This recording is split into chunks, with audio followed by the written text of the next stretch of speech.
foram em Marcos, para a gente não perder o link. Então é muito melhor quando a gente agora pode ler e dizer, sabe aquele, já li. Marcos capítulo 3.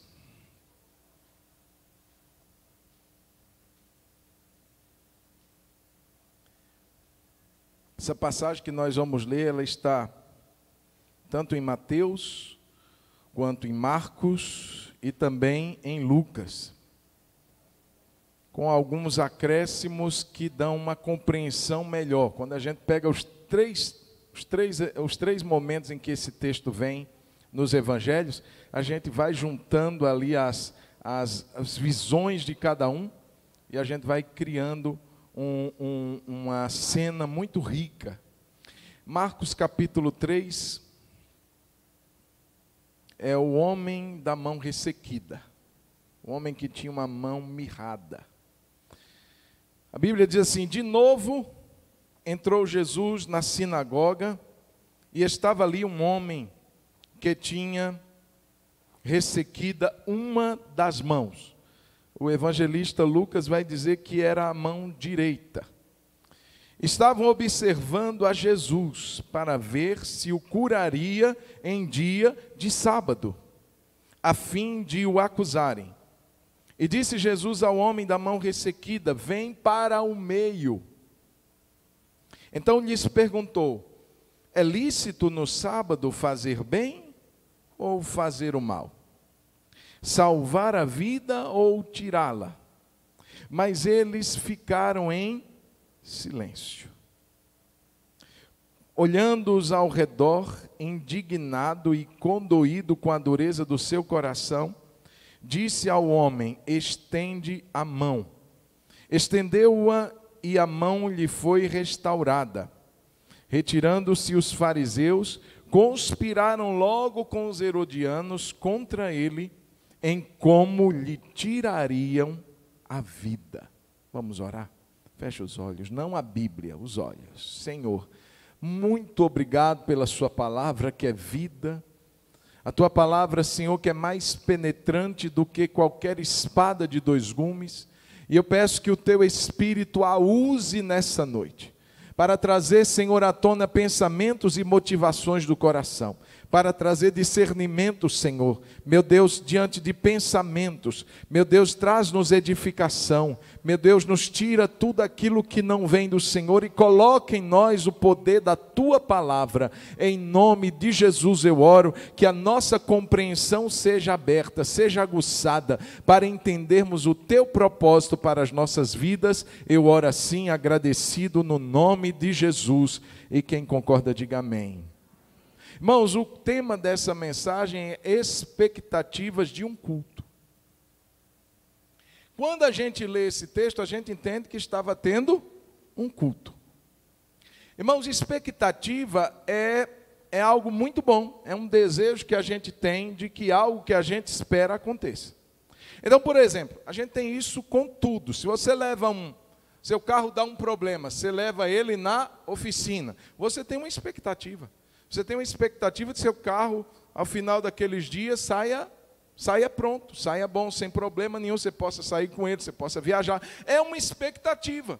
Vai das coisas mais simples às mais complexas. Você vai no médico, você tem uma expectativa de que pelo menos um medicamento dê solução para aquele caso que você tem. Para tudo que a gente vive tem que ter uma expectativa. Irmãos, culto não é diferente.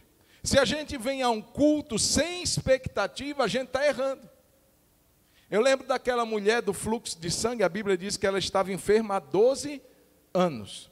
E ela a Bíblia diz que ela viu Jesus, Jesus estava cercado de pessoas, Jesus estava comprimido pela multidão, e aquela mulher de longe observa Jesus, imaginando, não vou chegar lá nunca. Tem um cordão de isolamento lá, os discípulos certamente estavam cercando Jesus, é tanto que quando Jesus diz assim, quem me tocou, Pedro disse assim, como assim, Senhor? A multidão te aperta. É como se Pedro estivesse do lado dele, os discípulos também. Então, irmãos, aquela mulher disse assim, se eu tocar nas suas vestes, eu vou ser curada. Irmãos, quem falou isso para ela? Aquilo era uma expectativa que ela tinha. O que eu quero dizer é que se a gente vem a um culto sem expectativa, você pode ter certeza que nada vai acontecer. Nós precisamos ter expectativa. Expectativa gera fé. Expectativa gera aquela sensação de que eu posso, de que se eu for lá, de que se eu tocar nele, algo pode acontecer. A pior coisa é um ser humano sem expectativa, principalmente em relação a Deus e à fé. Ele vem para ele mais uma vez. Não, irmãos, nós precisamos ter expectativa, porque Jesus, ele está presente nos cultos. Jesus, ele está presente, e quando Jesus está presente, sempre coisas tremendas e maravilhosas acontecem. Agora, o problema é que muitas vezes nós estamos assim, sem nenhum tipo de expectativa. Agora, eu quero só frisar que expectativa anda junto com atitude.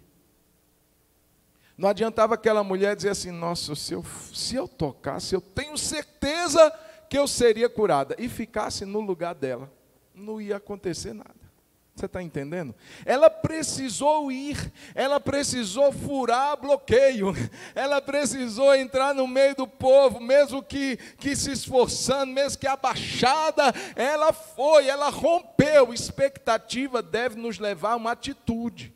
Se eu tenho uma expectativa, eu devo agir em relação àquela atitude, em relação àquela expectativa que eu tenho. Eu devo aliar essa expectativa com a atitude. Você vai no mecânico, você leva o carro, e o mecânico diz assim: qual é o problema? Nenhum. O mecânico, então, prazer em te conhecer, volte quando seu carro tiver algum problema. Se você vai no médico e fica calado, olhando para o médico olhando para você, ele vai te mandar embora. Então, tudo que a gente tem em relação à expectativa, a gente tem que ter uma atitude. Diga comigo: eu preciso ter. Nós vamos dizer melhor, irmão. Eu sei que a gente está de máscara, mas essa voz sai por essa máscara, eu tenho certeza. Vamos lá? Diga assim: eu preciso ter atitude, para que a minha expectativa se torne uma realidade. Então, irmãos, nós vemos aqui um culto. Marcos descreve um culto que Jesus estava presente. Era um sábado. Era considerado para os judeus um dia santo, um dia sagrado, em que eles dedicavam parte do seu dia ao culto, às sinagogas ou ao templo. E lá estava Jesus. E também, além de Jesus, a Bíblia mostra que existiam dois grupos aqui de pessoas, que nós vamos falar um pouco sobre eles. O primeiro é o grupo dos necessitados. Esse daí tem uma atitude diferente, esse daí tem uma expectativa diferente e tem um resultado diferente, no mesmo ambiente. E existia um outro grupo, que era o grupo dos religiosos. Era o grupo que se achava sem problema, eram os mais críticos, os mais céticos, no mesmo lugar, com atitudes diferentes, com expectativas diferentes e com resultados diferentes. Então é possível estarmos num ajuntamento e cada um sair com um resultado do culto.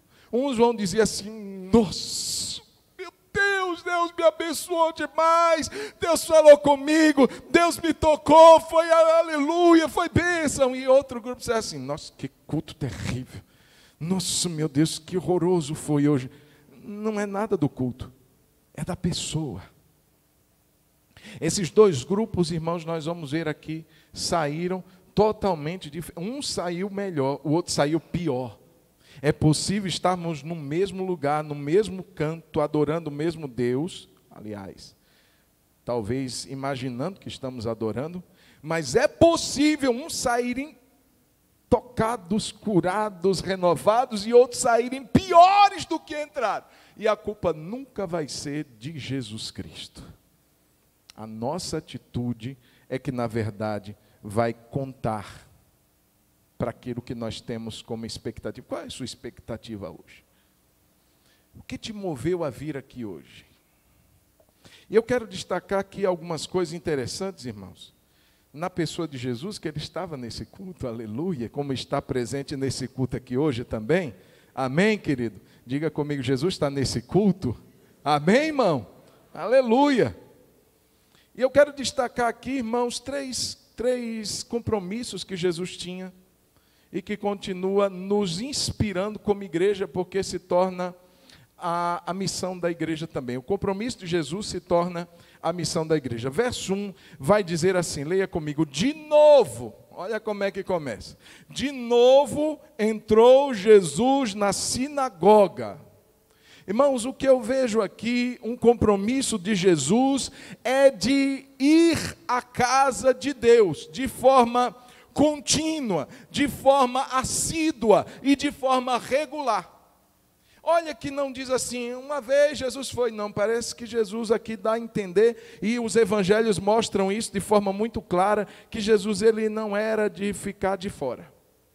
De novo estava Jesus lá. Se é de novo é porque ele estava no anterior, e no outro, e no outro. Eu quero dizer, irmãos, que quando nos reunimos, ele sempre estará.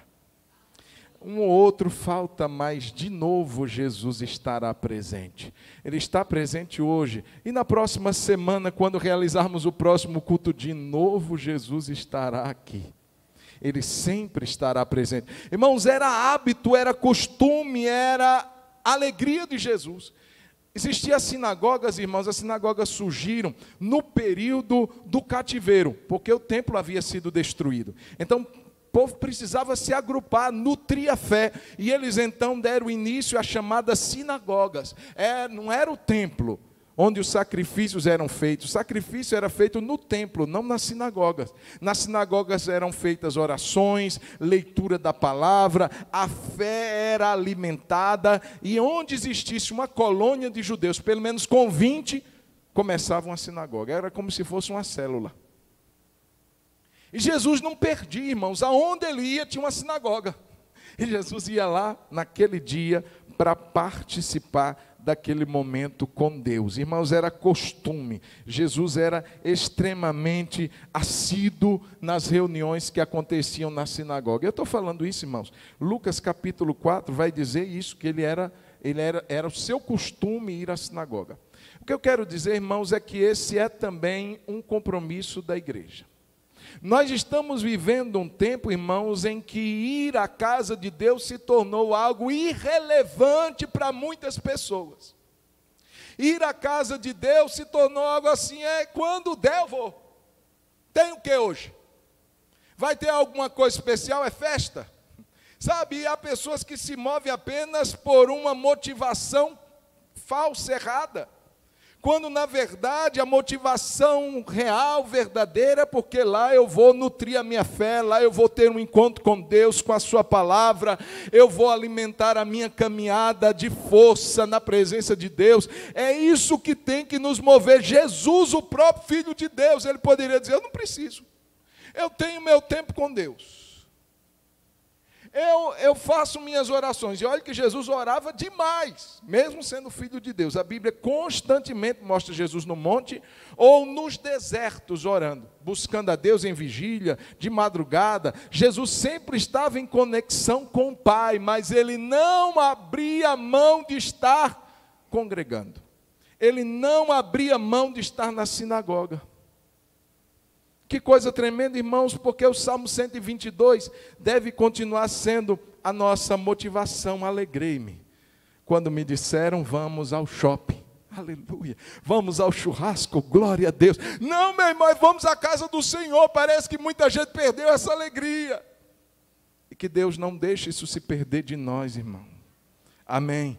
Coloque a mão no seu coração e diga, Deus, não deixe essa alegria sair do meu coração. Alegrei-me quando me disseram, vamos à casa do Senhor. Hebreus 10, 25, diz, não deixando de congregar, como é o costume de alguns. Alguns, na época que Hebreus foi escrito, pela perseguição que os cristãos estavam enfrentando naquela época, estavam desanimando de congregar. E o autor disse assim, não desanima não. Quanto mais o dia se aproxima, mais necessário é a urgência da gente estar junto. Nós precisamos, irmãos, valorizar esse tempo, não abrir mão dele por qualquer coisa, por um cansaço, por uma dorzinha de cabeça, não, meu irmão. Nós precisamos verdadeiramente nutrir esse mesmo compromisso que Jesus tinha. Jesus de novo estava lá. Irmãos, é tão interessante porque Apocalipse diz que Jesus ele está no meio dos 7 candeeiros de ouro. Os 7 candeeiros de ouro representam a igreja. As 7 igrejas do Apocalipse, que representam a totalidade das igrejas. Jesus é apresentado como aquele que está no meio. Ele não está de lado, ele não está à parte, ele não está distante, ele está no meio da igreja. Jesus tem prazer em estar presente quando a sua igreja está reunida. Amém, querido? Que o Senhor aumente a nossa alegria pela presença da casa de Deus. O outro compromisso que Jesus tinha aqui, queridos, nesse texto que nós lemos, na verdade Lucas vai nos dar esse acréscimo, porque vai dizer que ele estava no sábado na sinagoga e ele ensinava.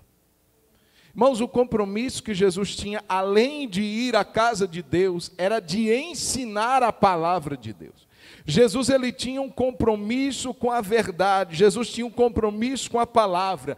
Para Jesus, a palavra de Deus era a verdade. Ele diz em João 17, santifica-os na palavra, na verdade. A tua palavra é a verdade. Ele sabia, irmãos, que há uma única maneira da santificação ocorrer, é pela palavra, é porque a palavra é a verdade. Ele santifica eles, Pai, na verdade. A tua palavra é a verdade. Para Jesus a palavra era espírito e vida. Ele diz, as palavras que eu vos tenho dito não são só palavras, isso se encontra num romance, isso se encontra em uma literatura, mas as minhas palavras são espírito e são vida.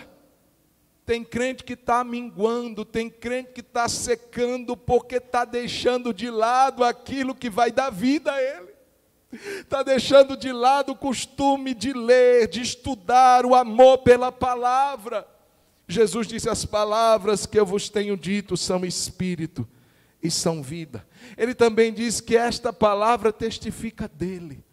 Essas palavras que vocês estão examinando, elas testificam de mim. Quer conhecer Jesus? Leia a Bíblia.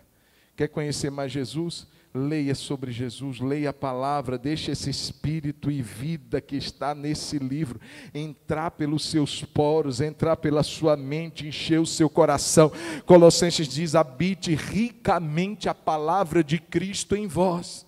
A palavra tem habitado ricamente em nós, irmãos? Ou a gente está se contentando com aquela dieta minguada de Bíblia, aquela caixinha de promessa que a gente puxa um versículozinho por dia e lê um versículozinho por dia como se fosse um horóscopo e diz assim, aleluia, estou me alimentando da palavra. Não está. Nós precisamos, irmãos, ter mais fome pela palavra de Deus. Amém, queridos? Jesus tinha um compromisso com a palavra porque sabia que ela libertava. João 8,32 diz, a verdade vos libertará. Essa é a verdade que nos liberta. E Jesus tinha um compromisso com essa palavra, de ensinar a palavra. E eu fico preocupado, irmãos, porque tem igrejas hoje que não estão mais ensinando palavra. Tem mensagens hoje que não tem mais Bíblia. Tem pregador que nem Bíblia menciona. Eu já fui em alguns cultos, irmãos, poucos na verdade, porque eu não tenho costume de ficar indo. Mas eu já fui em lugares que a Bíblia nem sequer é lida. O culto acontece, tem tudo, tem música, tem luzes, mas não tem Bíblia mais, nem para projetar como assim. Não tem. Se prega sobre tudo, autoajuda, coaching, então eu não tenho nada contra isso, irmãos. Mas nada substitui a palavra. Jesus não estava lá para ensinar conto, lenda. Jesus não estava lá para ensinar historinha, ele estava lá para ensinar a palavra de Deus. Igreja é coluna, igreja não é a verdade. Diga comigo, a igreja não é a verdade. Quem é a verdade é Jesus. Eu sou o caminho, disse Jesus, eu sou a verdade e eu sou a vida. Jesus é a verdade, amém? Mas Hebreus vai dizer que a igreja, ela é coluna e esteio da verdade. Nós não somos a verdade, nenhuma igreja é a verdade, mas a igreja é a coluna, é aquela que sustenta a verdade. É a igreja que proclama que Jesus é o Senhor, é a igreja que proclama as verdades eternas da palavra. E se a igreja não está mais proclamando isso, irmão, nós não somos mais a igreja de Cristo. Se acontecer da igreja perder a proclamação da palavra, ela perdeu a centralidade da sua fé. Ela vai se desviar pelas heresias, ela vai cair em buracos de enganos. A igreja precisa, como Jesus tem um compromisso, sempre que Jesus entrava na sinagoga, e ele tinha uma oportunidade, ele ensinava a palavra, e as pessoas diziam assim: nossa, ele é diferente dos nossos líderes religiosos, porque ele ensina como quem tem autoridade. Porque Jesus não ensinava dogmas, Jesus não ensinava uma série de regras, Jesus ensinava a verdade da palavra. E a igreja tem esse compromisso, irmãos, de levar e de amar e de ter no seu coração e nos seus lábios. Essa palavra que eu te digo está no teu coração e na tua boca. É a palavra da fé que pregamos. Esse é o compromisso da igreja. Ter a palavra enchendo o seu coração. E quando a palavra enche o nosso coração, ela transborda nos nossos lábios. Amém, queridos? O outro compromisso que Jesus tinha, irmãos, está aí no texto, é socorrer os necessitados. Então Jesus, ele sempre estava na sinagoga, ele sempre ia à casa de Deus, ele sempre tinha aquele momento de nutrir a fé. Lá Jesus, ele reafirmou o seu compromisso com a verdade, ele ensinava a palavra, ele ensinava a lei, a palavra do Senhor, mas ele também tinha um olhar de compaixão para quem estava precisando. Jesus não era aquele mestre insensível, que só queria público e auditório. Ele se importava com cada um que entrava ali. Você não é mais um número, ou não é um número para Jesus. Você é uma pessoa que Ele ama, e que Ele deu a vida por você. Ele sabe das suas necessidades, ainda que você, querido, esconda ela, não mostre ela para ninguém, como esse homem aqui. Veja, irmãos, que esse homem aqui, ele tinha um problema, a mão dele era atrofiada, mirrada, e eu entendo que ele não entrou ali balançando a sua mão mirrada, talvez ele entrou escondendo ela. Eu imagino esse homem sentado no canto da sinagoga, sabe por quê? Porque Jesus disse assim: ei, vem para o meio. Se ele já estivesse no meio, Jesus não precisava chamar ele. Ele estava no canto, quem sabe se escondendo. Irmãos, eu li estava lendo um estudo sobre esse texto, e tem uma lenda antiga que dizia que esse homem era pedreiro. Não estou afirmando, mas se fosse, irmãos, como que ele poderia fazer algo se ele agora, e a Bíblia diz, Lucas vai dizer que era a mão direita. A mão direita significa a mão destra, a mão da força, a mão da habilidade. Você consegue? Quem é destro aqui além de mim? Quem é canhoto aqui? Deixa eu ver se tem canhoto. Tem alguns, né? Mas normalmente tem mais destros do que canhotos. Então é a mão da habilidade para a maioria, com certeza para esse homem também. Para mencionar em Lucas 6,6 que era a mão direita, é porque ela fazia falta para ele. E esse homem, quem sabe, se escondia naquele lugar, porque ele não queria que as pessoas ficassem olhando para a mão dele. O que foi isso? Que constrangimento. Jesus então chama ele para o meio. Eu quero dizer que Jesus se preocupa com você. Jesus se preocupa com as suas necessidades, ainda que ninguém saiba que elas existem. Jesus sabe que ela existe. Jesus sabe que você entrou aqui preocupado. Jesus sabe que você entrou aqui triste. Jesus sabe que você entrou aqui com algum tipo de peso no seu coração, algo que tem te feito sofrer. Jesus sabe tudo, nós não somos um número para Jesus, nós temos um nome para Jesus. Ele nos chama pelo nome. Eu conheço as minhas ovelhas e eu as chamo pelo nome. Aleluia! Jesus tinha um compromisso, irmãos, com quem precisava. Jesus, ele não apenas proclamava, mas ele servia. Ele ensinava, mas ele dizia assim: deixa eu te ajudar. Permita ser ajudado pelo Senhor. Permita que Jesus vá ao seu encontro e te ajude, e te levante. Não deixe que isso passe, não se considere alguém que Jesus não tem olhado para você. Jesus tem olhado para mim e para você. Aleluia. Irmãos, e aqui, quem Jesus encontra naquele culto? Era um culto. Como eu disse no início, ele encontrou dois tipos de pessoas. Ele encontrou os que eu chamo aqui de doentes camuflados. Eram os religiosos. Eles estavam lá, a Bíblia diz, observando Jesus. A intenção e a motivação deles era um pouco estranha. Porque, irmãos, estar num culto nos leva a algumas atitudes de culto. Eu estou aqui, não é por outra razão, é porque Deus merece ser adorado.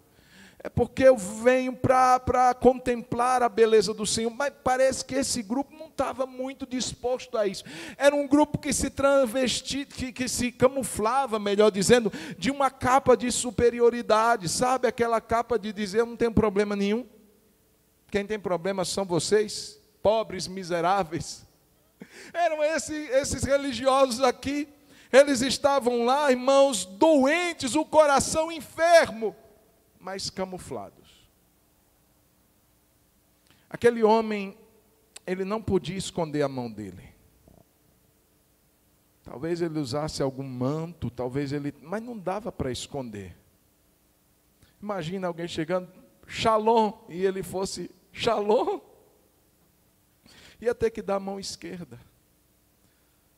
Não dava para esconder, mas aqueles religiosos conseguiam esconder um coração doente, um coração cheio de feridas, um coração totalmente enfermo.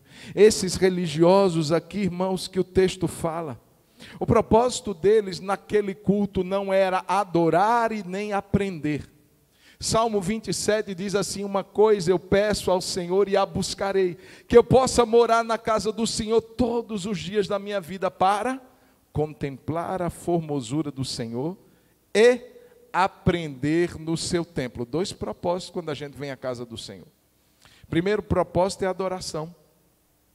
Contemplar a formosura do Senhor. Não tem quem contemple a formosura do Senhor e não adore.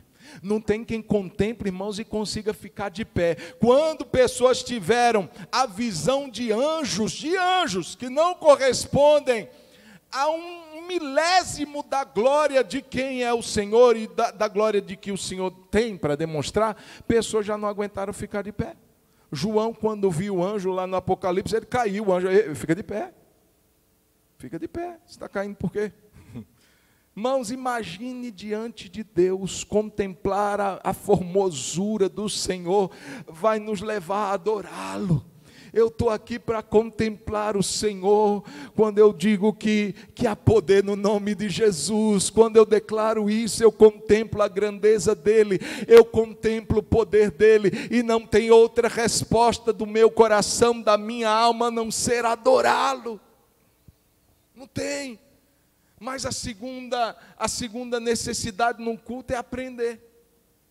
Eu quero contemplar a formosura do Senhor e quero aprender no seu templo. A gente tem que sair daqui melhor, irmão. A gente tem que vir ao culto e sair com uma verdade pulsando no nosso coração. A gente sai daqui com um conhecimento um pouco maior de quem é o Senhor. A gente sai daqui com o coração queimando, como os discípulos de Emaús, porventura, não nos ardia o coração quando ele nos falava pelo caminho, e quando nos abria as Escrituras, se eu chego aqui e não aprendi nada, irmãos, eu falhei no propósito do culto. Esses homens não estavam nem para adorar e nem para aprender.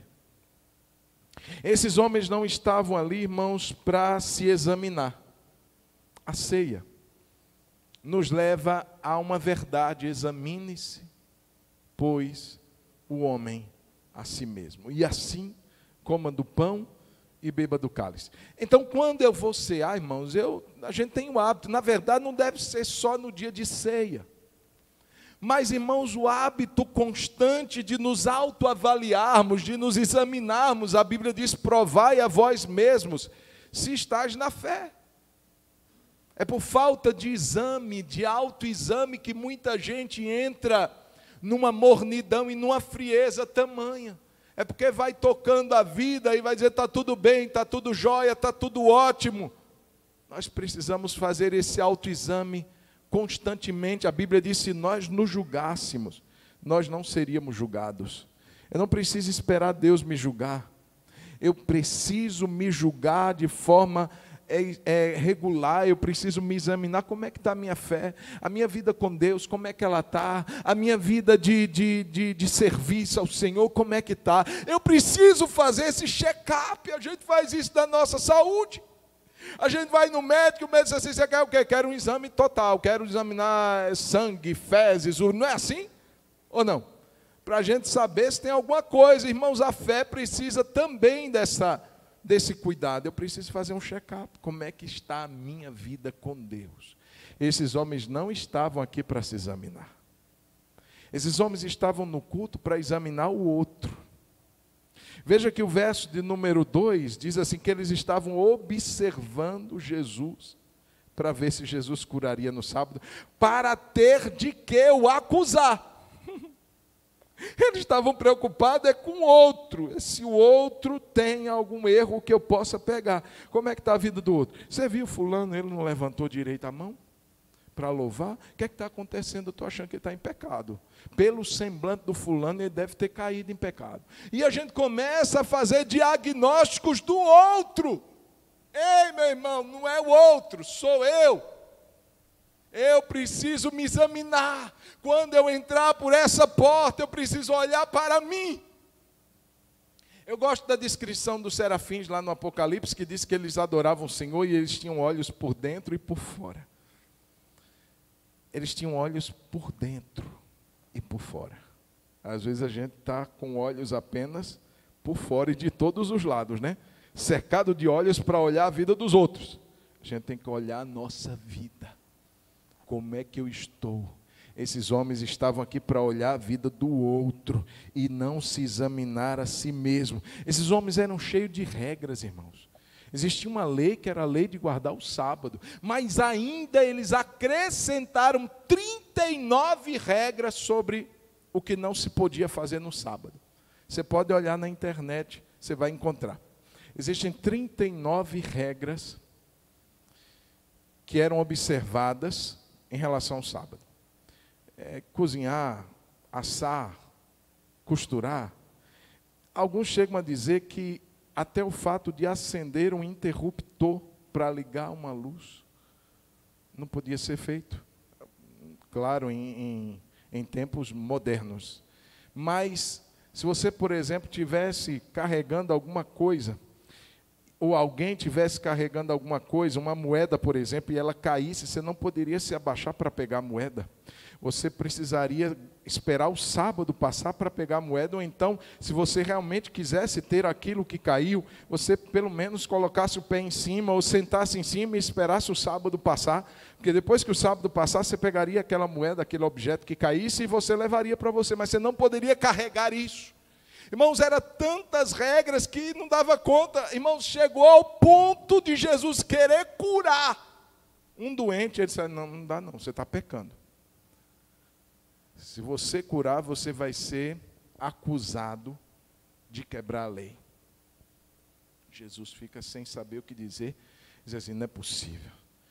Me responda no sábado o que é lícito fazer, o bem ou o mal. Porque o mal não tem dia, todo mal acontece todo dia, de segunda a segunda. Agora o bem, vocês estão me proibindo de fazer. Eu não posso curar no dia de sábado. Irmãos, que lógico. Quando os ritos se tornam maiores do que os nossos relacionamentos, não importa esse homem. Esse homem para a gente não faz diferença nenhuma. Essa mão, não importa se ele não tem mais o sustento dele. Não importa se ele é um homem marginalizado. O que importa são os nossos ritos. E a gente começa a valorizar os ritos acima das pessoas. Os ritos são mais importantes, então é possível chegar num culto como esse e adorar o Senhor e cantar do amor de Deus. Deus me ama, seu amor é tão grande, incondicional. Deus me ama e Ele está sempre de braços abertos. Eu sei cantar essa música, mas eu não sou capaz de perdoar um irmão. Está entendendo como a gente coloca até os ritos e as formas acima do nosso compromisso com o outro. Não importa se você tem uma mão ressecada. O que importa é que não pode curar no sábado. Esses homens aqui, queridos, valorizavam mais a aparência do que a essência. Sabe por quê? Eles disseram, não pode fazer o bem, não pode curar. Mas quando saíram do culto, verso 6, retiraram-se os fariseus e conspiraram logo com os herodianos contra ele, em como lhe tirariam a vida. Preste atenção, meu irmão. Esses homens estavam dizendo, Jesus, você não pode fazer o bem, não. Mas quando eles saíram do culto, eles estavam tramando a morte de Jesus. É acabar de sair do culto e dizer, como é que a gente vai matar aquele infeliz? Irmão, o culto serviu para quê? O que importava para eles era a aparência. Mas por dentro eram pessoas mortas, sepulcros caiados. Aqueles sepulcros pintados. Eu estava pensando, lembrando uns dias para trás, em relação estou lembrando muito de cemitério, misericórdia, né, irmãos? Mas eu lembro que lá na minha cidade tinha uns cemitérios, aqui, se eu não me engano, o Colina ainda é assim. Hoje os mais novos não, é um campo aberto, você não vê nenhuma construção, somente as plaquinhas no chão. Mas alguns outros cemitérios de interior, eles levantavam umas construções, irmãos. Eram umas coisas assim de primeiro, segundo e terceiro andar. Alguns têm até varanda. É uma coisa assim impressionante. Jesus estava dizendo, tem sepulcros caiados. Aquele sepulcro que eles pintam, eles adornam, eles colocam vasinho. É aquela coisa bonita. Agora entra lá dentro para você ver. Está cheio de ossos, de morte, de podridão. Jesus compara muitos desses religiosos aí, vocês por fora, tá ok. Você está no culto, você está na sinagoga, você está lendo a palavra. Mas quando você sai, você está planejando minha morte. Você está planejando em como me tirar a vida. Esses homens valorizavam mais a aparência do que a essência.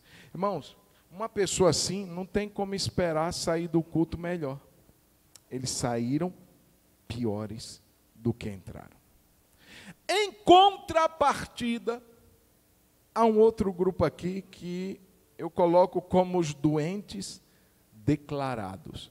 Tinha os doentes camuflados, que se fingiam de sãos, mas não tinham nada de sãos. Mas tinha aqui na pessoa do homem da mão ressequida, um grupo de pessoas aqui que mostram que precisam do toque do Senhor. São pessoas dispostas a receber uma nova vida. Eles estão dispostos a reconhecer que precisam. Irmãos, eu fico imaginando Jesus olhando para aquele homem e dizendo assim, vem para o meio. Não era qualquer um que viria, não. Irmão, Jesus coloca aquele homem numa situação de olhares. Uma situação de exposição. Para quê, irmãos? Para reconhecer. Se aquele homem não tivesse disposto, ele balançaria a sua outra mão e diria assim. Mas Lucas vai dizer que aquele homem vai, ele levanta-se e ele permanece de pé. É impressionante. Aquele homem não vai meio titubeando, não, ele vai resoluto, ele vai decidido. E ele permanece de pé, ele não senta não. Ele não se esconde mais. Ele está disposto a reconhecer a sua condição. Você sabe que o primeiro passo para qualquer mudança é reconhecer a nossa condição. Por que muita gente está morrendo? Porque não reconhece isso. Eu estou seco. Minha vida está seca. Meu casamento está seco. Não busca ajuda. Não se expõe. Pessoas assim, irmãos, vão voltar as mesmas para suas casas. Mas quem está disposto a reconhecer a sua necessidade, irmãos, aquele homem enfrentou olhares ali, aquele homem certamente quando ele saiu do lugar, o seu rosto ficou vermelho. Eu tenho certeza disso, mas depois ele entendeu: eu preciso ir lá. E ele reconhece que precisava de um toque do Senhor. Além disso, esse texto me mostra que ele estava disposto a vencer os traumas dele, os complexos dele.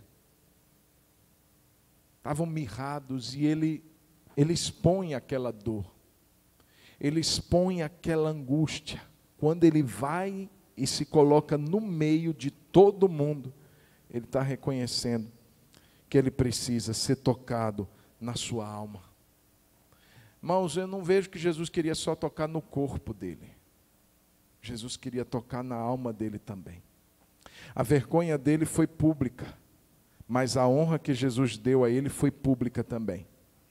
As pessoas naquele momento viram aquele homem sair de uma condição de humilhação para uma condição de honra.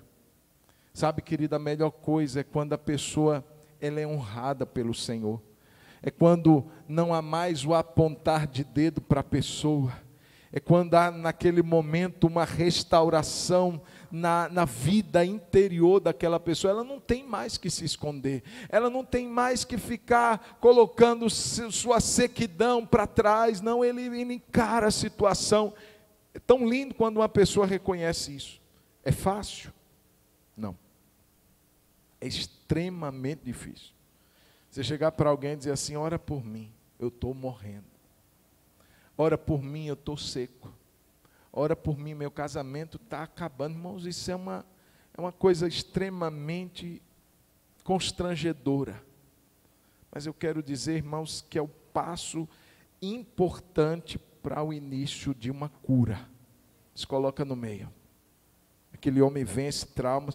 Preste atenção, ele estava no canto. Nos cantos da sinagoga. Mas naquele momento, ele encara aquele desafio. Eu quero dizer que é isso que Jesus está colocando para nós nessa noite. Eu posso viver a vida toda, irmãos, numa sinagoga, numa igreja, enfermo, doente, não apenas do corpo, da alma, cheio de complexos, cheio de traumas, cheio de feridas, cheio de mágoas, e passar a minha vida inteira assim, e nada rompe na minha vida parece estar amarrada, travada, mas no dia que eu resolvo ir para o meio, e dizer: Jesus, olha como está a minha vida, está seca, está atrofiada, e eu preciso do teu milagre, eu preciso do teu toque, aleluia, aleluia, Jesus há de fazer algo tremendo, incrível nas nossas vidas, amém, queridos? Ele foi para o meio, disposto a exercer a fé. Irmão, presta atenção, eu amo. Jesus chega para ele com a mão atrofiada, e Jesus diz assim,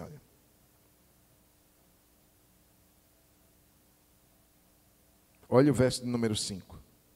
Olhando-os ao redor, indignado e condoído com a dureza do coração, disse ao homem: estende a mão. Era a única coisa que ele não podia fazer. Se Jesus disse assim: dá o glória, irmão, o problema dele não era na voz. Dá um pulo, o problema dele não era nos pés. Mas Jesus disse assim: estende a mão. Não dava para ele fazer. Aquele homem, antes de exercitar sua musculatura da mão, ele exercitou sua musculatura da fé. Porque somente pela fé ele poderia fazer aquilo que Jesus estava mandando ele fazer. A mesma coisa quando Pedro e os demais pescadores disseram: mestre, trabalhamos a noite toda e nada apanhamos. E ele disse: lança novamente a tua rede. E eles disseram assim: não vai dar certo, mas sob a tua palavra lançaremos as redes. A mesma coisa quando aquele paralítico é levado e Jesus diz assim: você quer ser curado?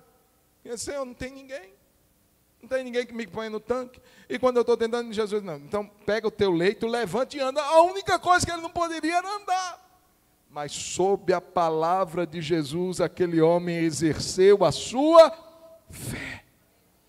E quando ele exerce a fé, irmãos, contra toda a racionalidade humana, a mão dele é restaurada. A mão dele recebe vida. Aquilo que estava atrofiado, ele recebe poder de Deus naquela hora. A palavra de Jesus continua sendo uma palavra poderosa, e se Jesus disse, estende a tua mão, estende a mão, porque o milagre vai acontecer. Exercita primeiro a tua fé, e ele exercitou a fé, e quando ele exercita a fé, foi fácil exercitar o músculo, e a mão dele foi restaurada. Ele exercita, irmãos, e nós precisamos disso. Quantas vezes num culto como esse, a nossa fé fica guardada. Há pessoas que deixam a fé em casa e vêm para o culto. Há pessoas que não lembram que esse é um ambiente espiritual, irmãos. Esse é um ambiente de fé. O que nós estamos falando, pregando, ouvindo é uma palavra de fé. E muitas vezes entramos cheios de negativismo, cheios de palavras contrárias à palavra de Cristo. Não, mas isso acontece com todo mundo, mas não acontece comigo. Não, mas todo mundo recebe, quem não recebe sou eu. Não, eu nasci com... Não tem como, tem um karma. E ainda vira uma pessoa simpatizando com doutrinas estranhas. Porque ainda diz que tem um karma. Porque ainda diz que, irmãos, presta atenção, você está diante de um Deus que te leva a viver num ambiente diferente deste daqui, do natural. Ele nos chama para viver num ambiente de fé. Ele chega para um homem que não pode estender a mão e diz, estende a tua mão. Estenda a tua mão, querido. E eu queria que você fizesse isso literalmente. Estende a mão e glorifica o nome de Jesus. Aleluia. Diga, Deus, eu quero andar é pela fé. Diga, Deus, eu quero viver não pelo que eu creio, não pelo que eu entenda na minha razão, na minha mentalidade humana, mas pelo que eu creio na tua palavra. Estende a mão. Aquele homem estendeu a mão e na hora ele recebeu a sua cura. E eu quero finalizar, queridos. Tem um fato interessante aqui, que Jesus, ele está disposto não apenas a curar aquele homem, ele está disposto a dar a vida dele por aquele homem. No verso 6 vai dizer que por causa da cura, porque os religiosos estavam observando Jesus para ver se ele curaria. Porque se ele curasse, a partir daquele dia, uma perseguição cruel, eles estariam iniciando contra Jesus. Quando eles viram que aquele homem foi curado, em vez de eles saírem ali alegres, dando glória a Deus, eles foram planejar como matariam Jesus. Jesus sabia disso. Jesus sabia que se curasse aquele homem, ele traria problemas para ele. Jesus sabia que se curasse aquele homem, a sentença de morte dele estava sendo lavrada naquele dia. E ele não espera para o outro dia. Ele poderia dizer assim, eu vou causar problema, eu vou trazer perseguição contra mim, eu vou animar esse povo a querer me matar, amanhã eu te curo, beleza? Não. Quando Jesus cura aquele homem, ele estava dizendo, eu estou pronto a dar a minha vida pela sua vida. Irmãos, não foi outra coisa que Jesus fez, foi essa. Ele deu a vida dele pela sua vida. Quando nós celebramos a ceia, nós vemos que um justo tomou o lugar dos injustos. A morte, a cruz, a maldição era sobre nós e era para nós. Aquela cruz não foi preparada para Jesus. Quem estava preso era o Barrabás. Quem naquele momento estava planejado ali para ser executado era o homicida, mas na hora soltaram Barrabás e levaram Jesus. Eram os três bandidões ali. Jesus toma o lugar dos filhos dos pais. É isso que o nome Barrabás significa. Dos homens, das pessoas. Ele dá a sua vida pela nossa vida. para Jesus uma cura é muito pouco. O que mais importava para Jesus era salvar os seus filhos, salvar os homens e as mulheres, e dizer assim: eu vim para tomar o seu lugar. Jesus não estava ali com medo.